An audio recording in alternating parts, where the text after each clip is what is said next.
Karl, first, give me kind of a sense of how this project got started. I know with you and Brooksy at camp, it started last year with Washington, but give me a little bit of background on it.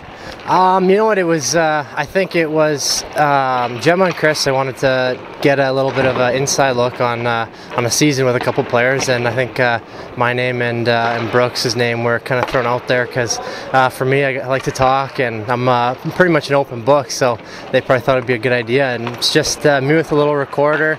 Everywhere I went, pretty much talking into it at night, in the morning, kind of whenever big things went on, and then after every single game and most of the practices in Washington, I'd be answering a few questions. So it was always a little bit of a spotlight on. Now, they had to boil that down to 1 hour, and between you and Brooksy, who both talk quite a bit, fans from here certainly remember Brooksy from his days here. That's a lot of material to boil down. I mean, the very best of the best stuff that makes this thing. I mean, it's unbelievable. Yeah, it's crazy just to think that the last interview I did with them was an hour long itself. So there's that interview plus all year long of me talking. I don't know how they can narrow it down and pick things, but I'm anxious to to break it all down and try and put back the pieces of the puzzle from last year. Now, it chronicled from your standpoint, there were highs and lows. I mean, obviously you were hoping to make the Capitals out of camp.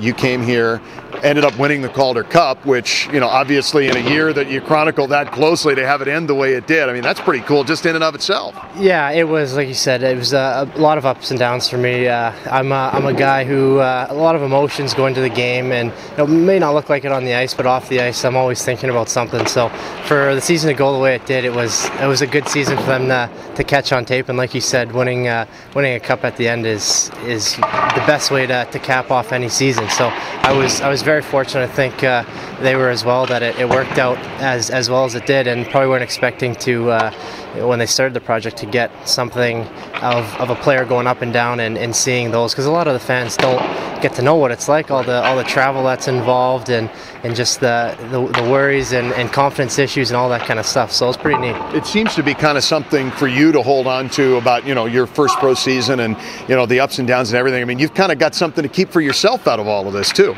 Yeah, it's nice because I'll be able to remember what it's like. Maybe when I'm a 38-year-old playing hockey still, and I'll kind of look back and remember how jittery I was, because it's like that for everybody. The game kind of slows down and you're a lot more relaxed as you go on. So I'll be able to relive them when I'm a little bit older. So I probably won't ever lose that tape.